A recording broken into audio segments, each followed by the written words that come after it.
சிவகங்கை மாவட்டம் திருப்பத்தூர் சட்டமன்ற தொகுதியில் தமிழக வெற்றி கழகம் பெற்ற வெற்றிக்கு எதிராக வழக்கு தொடரப்படும் என உதயநிதி ஸ்டாலின் தெரிவித்துள்ளார். அந்த தொகுதியில் தமிழக வெற்றி கழக வேட்பாளர் சீனிவாச சேதுபதி வெறும் ஒரு வாக்கு வித்தியாசத்தில் முன்னாள் அமைச்சர் பெரியகருப்பனை வீழ்த்தியிருந்தார். இதில் சந்தேகம் உள்ளதாக கூறி நீதிமன்றம் செல்ல திமுக முடிவெடுத்துள்ளது. இதனால் அந்த தொகுதியில் மறுவாக்கு எண்ணிக்கை நடக்குமா என்ற கேள்வி எழுந்துள்ளது.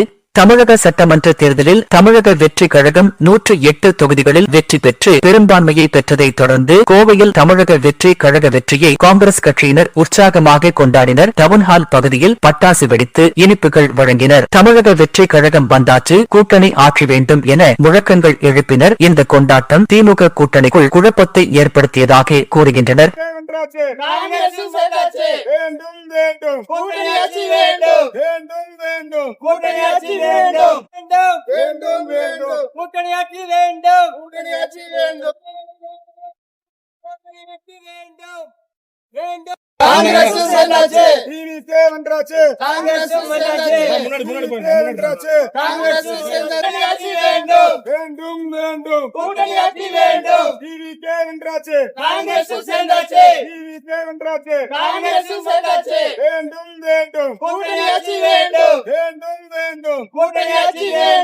சென்னை கொளத்தூர் தொகுதியில் ஸ்டாலின் தோற்றதால் விஜய் வருத்தமடைந்ததாக ஜோதிடர் ராதன் பண்டிட் தெரிவித்துள்ளார். அதே நேரம் ஸ்டாலினை தோற்கடித்து விட்டோம் என்ற கர்வமின்றி அதை விஜய் சாதாரணமாக கடந்துவிட்டதாகவும் கூறினார். 150 தொகுதிகளில் வெல்ல முடியவில்லையே என விஜய் ஏமாற்றமடைந்ததாகவும் ஜோதிடர் ராதன் பண்டிட் குறிப்பிட்டார். இன்னும் சிறப்பாக களப்பணியாற்றி இருக்க வேண்டும் என விஜய் எண்ணியதாகவும் அவர் தெரிவித்தார். தமிழக வெற்றி கழகம் ஆட்சியமைக்க இந்திய யூனியன் முஸ்லிம் லீக் ஆதரவு அளிக்காது என காதர் முகிதீன் திட்டவட்டமாக தெரிவித்தார்.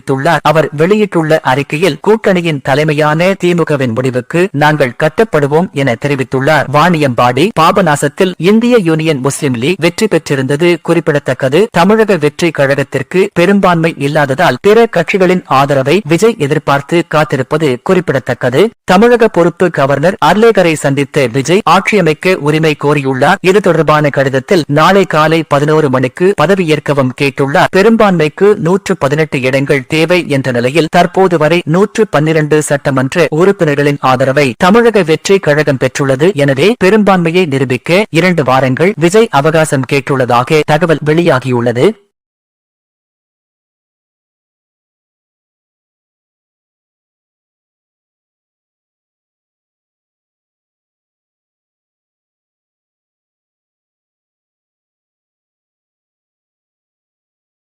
திமுக கூட்டணியிலிருந்து விலகியது காங்கிரஸ் கட்சி. தமிழக வெற்றி கழகம் ஆட்சி அமைக்க ஆதரவு தெரிவித்துள்ளது. திமுக கூட்டணியில் உள்ள கட்சிகள் தமிழக வெற்றி கழகத்துக்கு ஆதரவு அளிக்க வேண்டாம் என நேற்று ஸ்டாலின் கூறியிருந்தார். இந்நிலையில் 10 ஆண்டுகளாக திமுகவுடன் பயணம் செய்த காங்கிரஸ் தற்போது விலகியிருப்பது தேர்தல் தோல்வியை தொடர்ந்து திமுகவுக்கு அடுத்த அதிர்ச்சியை கொடுத்துள்ளது.